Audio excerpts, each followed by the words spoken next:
Hari Om everyone. Hari Om. Let us start the class.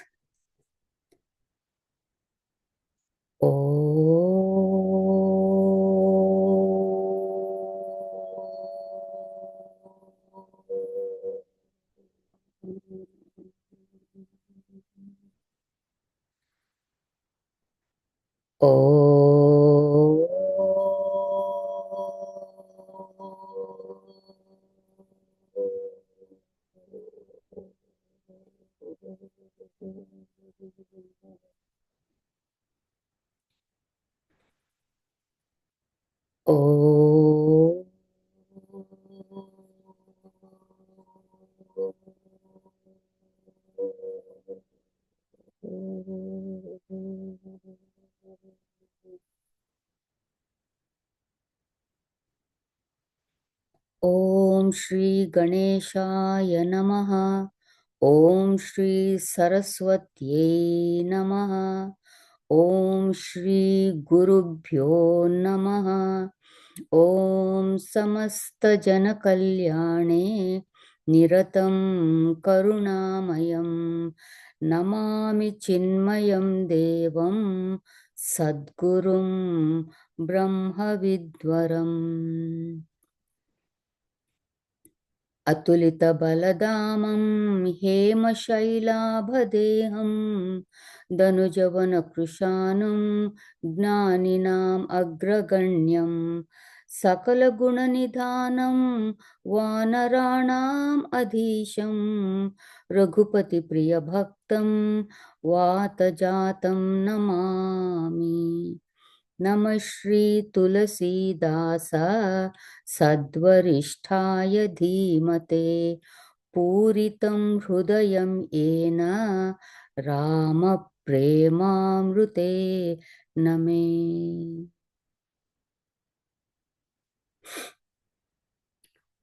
Okay, so far we have seen up till the 19th Chopai. So let us chant till then.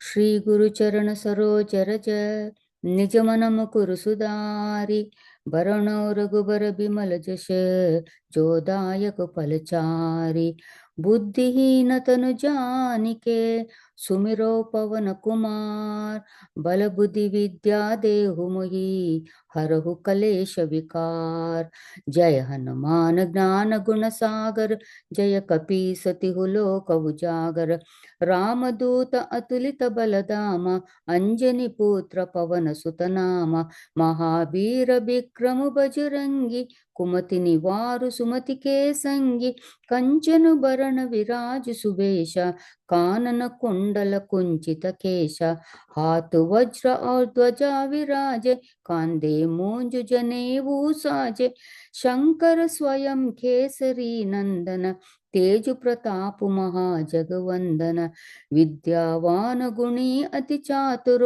Ram काज करिबे को आतुर प्रभु चरित्र सुनिबे को रसिया राम लखन सीता मनु बसिया सूक्ष्म रूप धरि सियहि दिखावा विकट रूप धरि लंक जरावा भीम रूप धरि असुर संहारे रामचंद्र के काज सवारे लाय सजीवन लखन जियाए श्री रघुवीर हर्षि उर लाए रघुपति कीन्ही बहुत बड़ाई तुम मम प्रिय भरतहि सम भाई सहस बदन तुम रोजस गावे अस कहि श्रीपति कंठ लगावे सनकादिक ब्रह्मादि मुनीसा नारद सारद सहित अहिषा यम कुबेर दिक्पाल जहाते कवि कोविद कहि सके कहाते तुम उपकार सुग्रीव ही कीना राम मिलाय राजपद दीना तुमरो मंत्र विभीषण माना लंकेश्वर भय सब जग जाना युग सहस्र योजन पर बान लील्यो ताहि मधुर पल जान प्रभु मुद्रिका मेलि मुकुमाहि जल दिलांग गए अचरज नाही. So we were seeing this chopai, Prabhu Mudrika Mel Mukumahi, Jaladilangi Gaye, Acharaj Nahi. So we saw the two obstacles that Hanumanji encountered when he started leaping, like across the ocean. And the first two obstacles he met was Mainaka and also Surasa. So now let us see the third obstacle that Hanumanji met.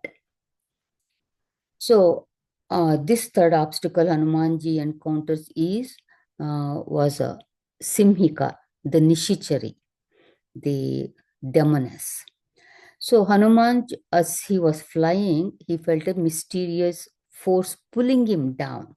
His altitude was coming down, and his strength was also going down. It was because of Simhika.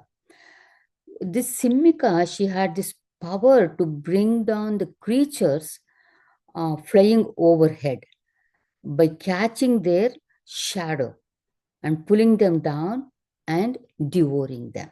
She never ate anything, any animals that was in the ocean, but only the one that were flying in the sky.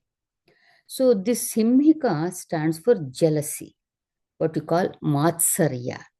The etymology of Matsarya is Matta Sarati iti Matsarya. One cannot see others going ahead. So you pull him down, and that is called jealousy. And what is the root of Matsarya? The root of Matsarya is an erroneous understanding of who I am. That is the problem there.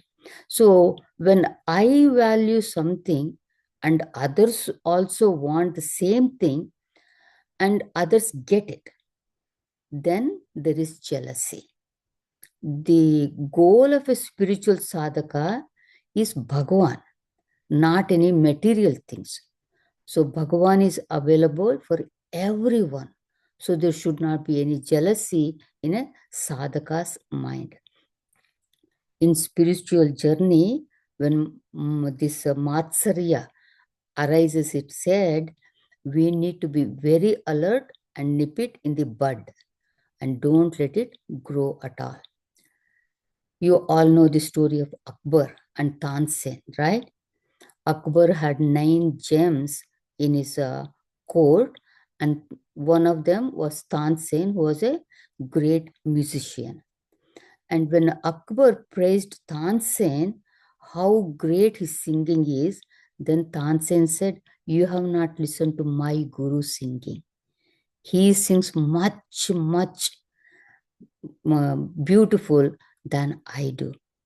And Akbar knew if he invited Tansen's guru to the court, he would not come. So Akbar and Tansen, they went in disguise to listen to Tansen's guru's singing. And Akbar was amazed at that guru's talent. Why I'm telling this story? It's because, see, Tansen was not jealous of his guru. He did not feel he is lower than his guru. He only saw the greatness and the talent his guru had. So we don't need to compete with others, but we need to compete with ourselves only. See, every day Bhagavan gives a blank slate and he says, whatever you couldn't do yesterday, try to do them today. So when you let go of jealousy, then there is a peace of mind. See, when we see this world as one and I'm a part of it, then there is no jealousy.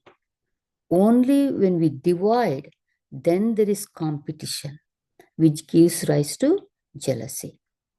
And how did Hanuman face this third obstacle? He just destroyed the demoness Nishichari. It was like a child's play for him. See, when you have a mighty goal to accomplish, don't waste your time. So, Mainaka represents sattvic obstacle. So, you do pranam and keep going in your path. And Surasa represents Rajasic obstacle. So you win over with your buddhi and balam, with your intellect and strength. Here, of course, so Hanumanji did not have to use the strength. He needed to use only the mental strength there. And Simhika represents tamasic obstacle. So don't show any mercy. Don't even have a conversation. You just destroy it immediately. So Prabhu Mudrika Meli Mukumahi Jaladi Langigaye Achiraja Nahi. Jaladi, the ocean. So now, what is this ocean that Hanuman crossed? Mother Sita represents devotion, bhakti. To reach devotion, you must cross the ocean of samsara. Guruji writes, the notion that I am this body, Dehatma Bhava, is the ocean. This false notion is as difficult to overcome as crossing the ocean. But by chanting the Lord's name, we purify our mind and come to understand we are not this body. Then we are able to cross this ocean of samsara, that worldliness.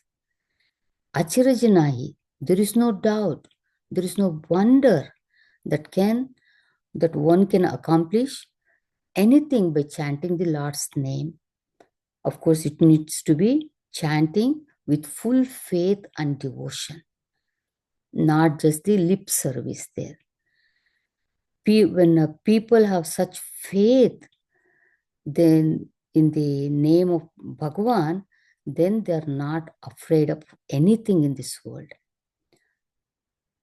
See, we think we do not have the capacity to cross the ocean. But when we take the name of the Lord and then start the work, that too a noble cause, a noble work, even like a sadhaka, trying to reach the goal of the life, then there is nothing that you cannot achieve. Lesson for us from this Chopai is, have the name of the Lord over your tongue, nirantara. Nir antara. Nir is without. Antara is space between. That means do the constant japa in your mind. Now, what is japa? I'm sure all of you know what is japa, and I'm sure all of you are doing the sadhana of japa also. But let me say a few things here about japa. The etymology of japa is Ja stands for Janma Vicheda and Pa for Papa Nashakam. Japa is that which puts an end to Janma and also destroys the sins that we have committed. By doing japa, agitations of the mind get dissolved. Ignorance gets dissolved. From that, you are freed from the samsara, which is nothing but the cycle of birth and death here. And this japa should become ajapa japa. What is ajapa japa? Where even without you trying to remember the Lord's name, the japa goes on your mind continuously. But this can happen only when you have put proper effort in the beginning of your spiritual journey and doing the japa regularly. Gurudev would say, when one thought has ended and the second thought has not started yet, then start saying Narayana, Narayana. See, in our life, if we live an alert life, we can practice this Nirantara Japa with no problem. Simple things, in our daily life that we do. For example, say you put some food in the microwave to warm, and you're standing there restless because you're in a hurry, and you look at the clock there that goes 10, 9, 8, 7. Instead of looking at the clock and saying 10, 9, 8, 7, instead of that, for every second, you say, Om Namah Shivaya, Om Namah Shivaya, Om Namah Shivaya. So that time, that restlessness of the mind goes away, and you are remembering the Bhagavan also. Same way, when you are cooking, say it's almost cooked, but you think maybe a minute or two would be better. So at that time, instead of just standing and looking at the clock or thinking of something else, use your hands and count your Nama Japa on the fingers. Do it for 11 times, 21 times, or even more. Then the time passes so fast, and then you can turn the stove off. One more thing, when you are driving, say there is a red light and you're supposed to take a left turn, and you're waiting, and you have put the indicator, and that indicator makes tuck, tuck, tuck, tuck sound, right? So rhythmically, just like that indicator making the sound, you also chant Ram, Ram, Ram, Ram, Ram, Ram, like that. See, all these practices remove the restlessness of the mind, and the mind starts remembering Bhagavan even during our routine work. Swami Shivananda Maharaj of Divine Life Society, he writes, repetition of any mantra or name of the Lord is known as japa. Japa is an important anga, limb of yoga. It is a spiritual food for the hungry soul. Japa is the rod in the hand of the blind sadhakas to plod on the road to realization. Japa is the philosopher's stone or divine elixir that makes one godlike. In this iron age, practice of japa alone can give eternal peace, bliss, and immortality. Sinama, the name of the Lord, and Rupa, form of the Lord, is inseparable. So when you take the name, the form also comes with us. For example, you take your child's name, and the form of the child also comes in front of you. And also use the word japa dhyana, right? What is japa dhyana? Japa is the repetition of the mantra, and we know dhyana is the meditation on the form of the Lord with his attributes. And so Shivananda Maharaj Ji says, there is meditation or dhyana with the japa. That is called japa sahita dhyana. And then there is meditation or dhyana without the japa. Japa rahita dhyana.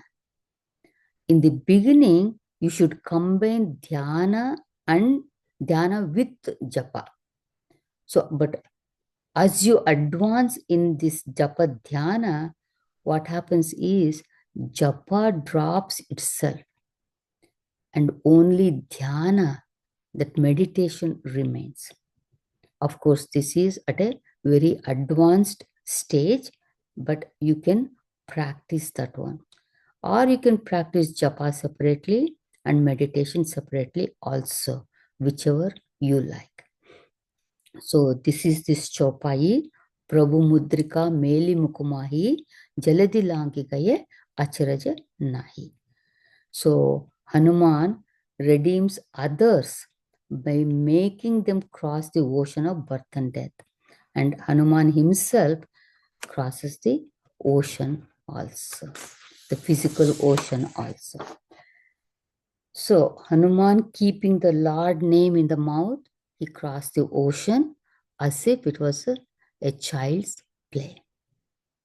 Now continuing to the next chopai, Durgam kaj jagat ke jete, sugam anugraha tumare tete. So Hanumanji, all the tasks of the world which are difficult to achieve, they become easy by your grace. Bhagwan's grace, and here is Hanumanji's grace. And what is this Durgama Kaja? That which looks impossible to accomplish in life. It's almost next to impossible. That is called Durgama Kaja. Jagatike, of the world, Jete, which are, that is all the tasks of the world which are difficult to achieve, Sugama Anugraha Tumure Tete. Tete means they all, and they all become Sugama, easy. By what? Tumure Anugraha, by your grace. So when Hanumanji's grace descends, what appears to be difficult becomes very easy to accomplish. Hanumanji himself has accomplished so many impossible tasks, like crossing the ocean to find Mother Sita, flying to Himalayas to bring that life-saving herb to save Lakshman. And he carried Sri Ramchandraji and Lakshmana on his shoulders, okay, to meet Sugriva. And like this, many, many more impossible tasks Hanumanji has accomplished. And Tulsidas ji says here, remembering Hanumanji, all our difficult, impossible tasks become possible. Hanumanji is the embodiment of strength, and he is the embodiment of confidence also. See, we need more stamina and more inner strength to accomplish difficult tasks. But when there is love, even if it is difficult, still we put all the efforts and we accomplish that also. But when there is no love, the task becomes a struggle. I feel down. I feel low in strength and low in confidence also. Hanuman loves the Lord, and he could do anything, even almost impossible things. And when Swamiji was telling in management, they say ask triangle. So ask is ASK, and it's a triangle. So A is for attitude, S is for skill, and K is for knowledge. So that attitude includes confidence that I can do it, and also love. I love my work. That brings the positive attitude. Skill comes from constant practice. And K, the knowledge, of course, you have to get that knowledge. So if you have this ASK, however difficult the project may be, you will be able to finish it. But if you have grace of Bhagwan along with this ASK, then Sugama Anugraha Tumare Tete. And what is Anugraha? Anugraha is grace. Hanuman never left any stone unturned. But all the time, he remembered in his heart Bhagwan Sri Ramchandraji. See, individual effort, however much it is great, still it is very limited only. Unless we bring this unlimited grace to join our limited, our limitation, then it becomes, the task becomes very easy to achieve. In case of a devotee, he never feels that there is, no grace. He always feels Bhagwan is with him, and the grace is always with him. So he never asks for the grace because he can feel that grace. And for us also, we should learn to recognize that grace, because Bhagwan's grace is there all the time. His blessings and grace are like rain, or you can say it's like sunlight. And sunlight doesn't, like, it's not partial whether I should enter this house or I should not enter this house. It is there for everybody. But if we close our doors and windows and then say the sunlight was partial, that doesn't make sense. Same way with Bhagavan's Anugraha. It is there for everybody, but we should recognize it, and then we will be able to see that one. And this, like when I say there is grace everywhere, and you should learn to recognize, take a simple thing. So we are alive because it is the grace of the Bhagavan. The breath that has gone out, it came back again. That is also the grace of Bhagavan. See, this grace and Bhagavan, they are not two separate things. Grace is not a quality of Bhagavan. Grace is the nature of Bhagavan. Like a flower and fragrance. They're two separate things. But Bhagavan and grace, they are not separate. They are one. It's just like you cannot separate heat and light from the fire. Same way you cannot separate God and grace. Durgam kaj jagat ke jete, sugam anugraha tumare tete.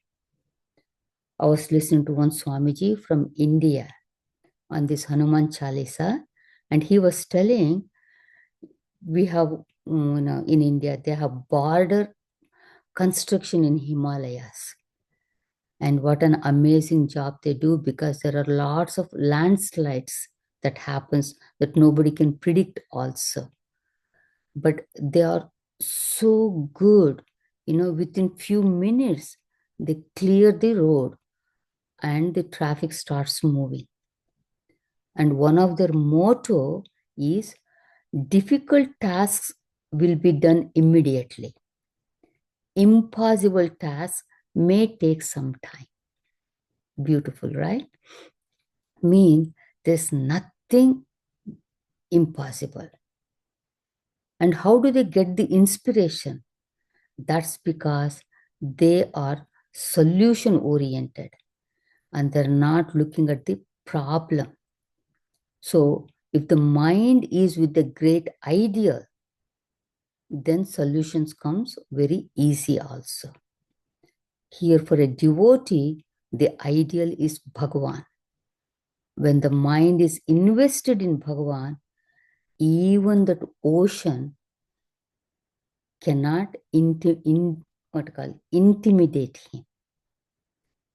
So Hanumanji, remembering you and your great achievement, I also get inspiration that I also can achieve and I can overcome the difficulties.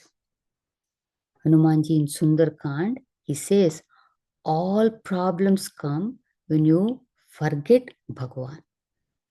Remembrance of Lord is the main essence for a living trouble-free life.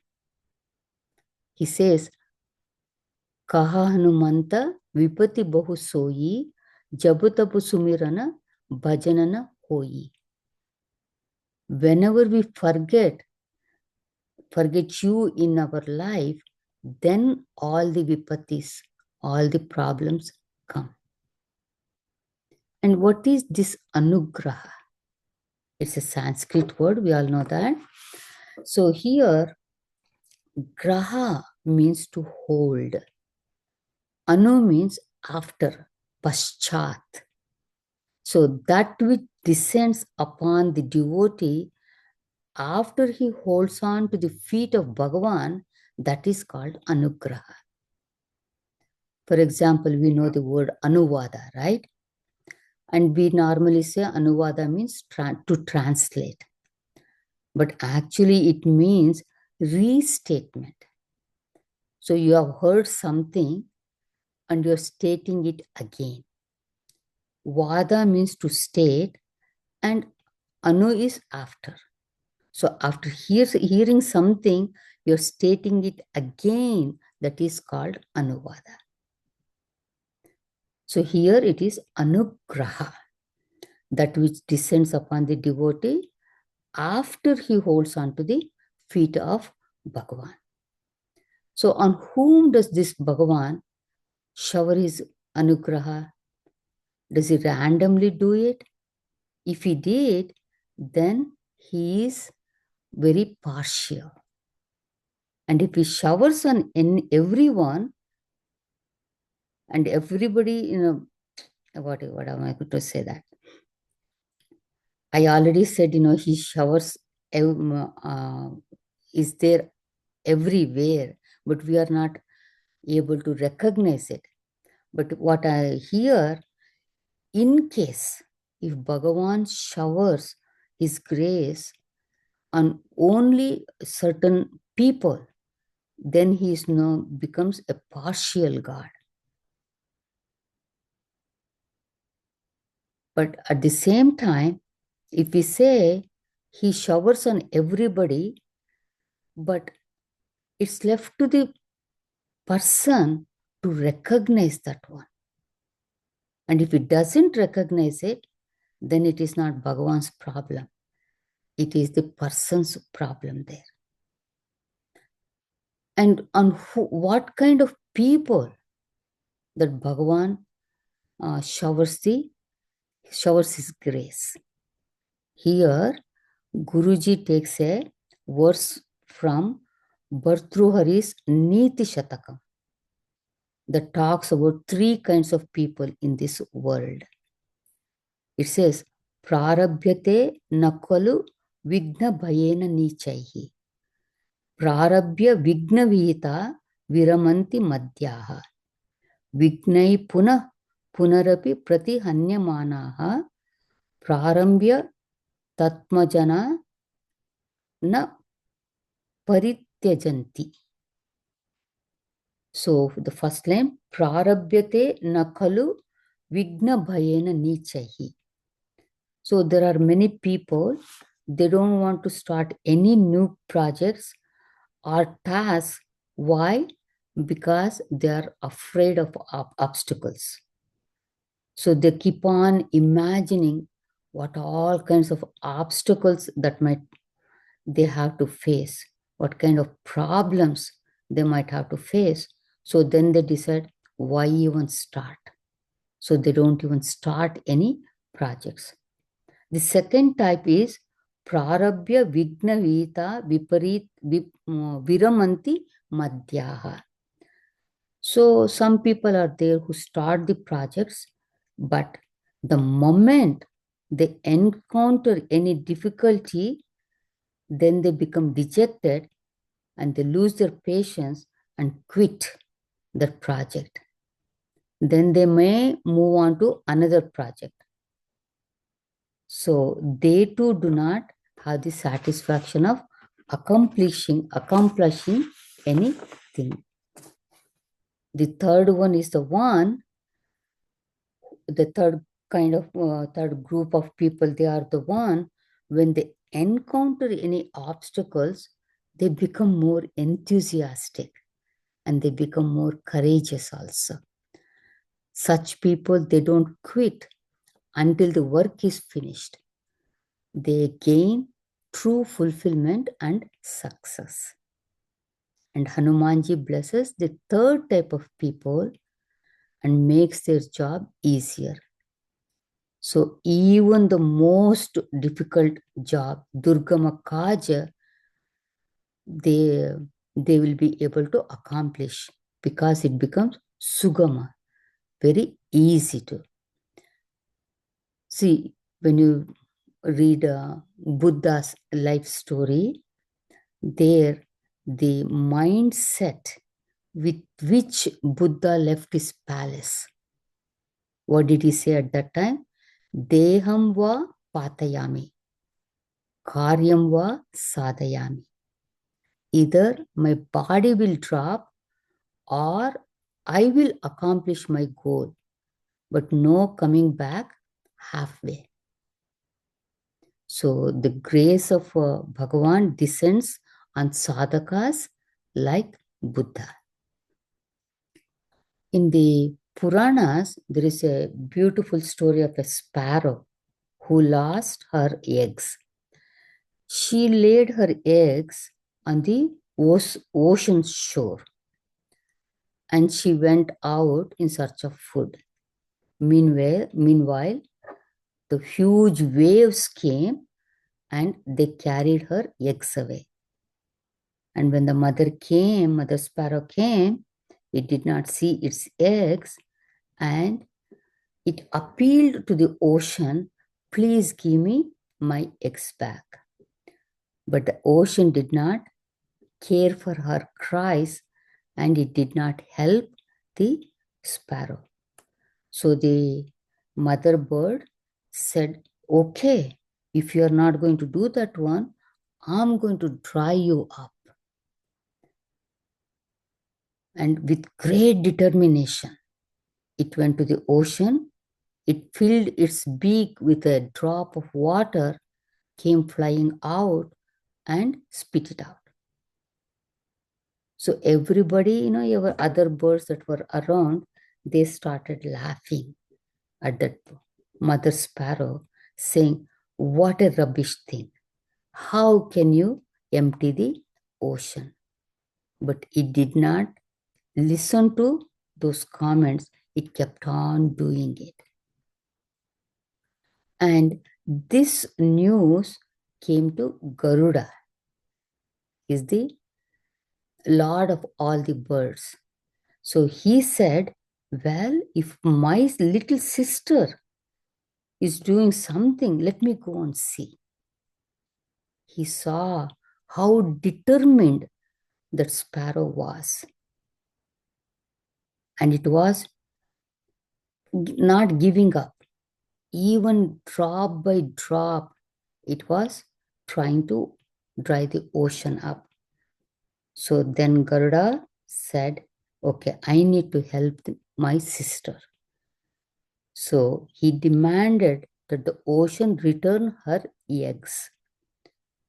And when the ocean did not do anything, then he threatened the ocean that he's going to dry up that ocean.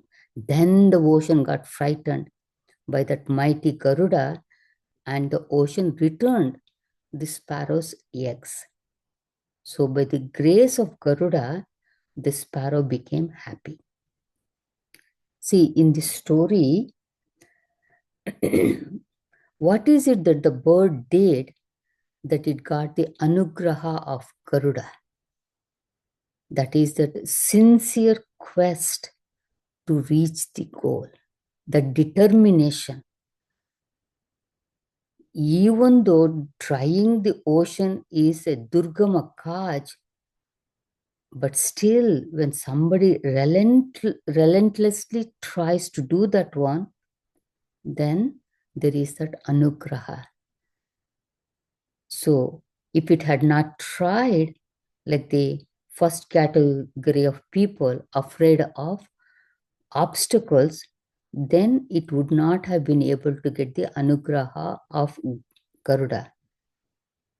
Even like the second group of people who start, but they stop in the middle because, they feel, I can't do this anymore. So even on them, the anugraha does not come. But anugraha comes on the third category of people who are diligent, hard working. And here was this sparrow, determined and hard working. So what does this mean to sadhakas? This means emptying the mind is like emptying the ocean of water. It is durgamakaj. No individual can do on their own strength. But if that individual has the grace of Bhagavan, that same turbulent mind of ours, it can be controlled. We can keep under the control. So this is this chaupai, Durgam kaj jagat ke jete, Sugam anugraha tumare tete. So this was the 20th chaupai. That means we have finished halfway. From now on, it's going to go very fast because till now, Tulsi Das ji was describing the acts of Hanuman, what all he did, how he helped, all these things. But from next Chopai, he talks about the need for Hanumanji's grace in our life.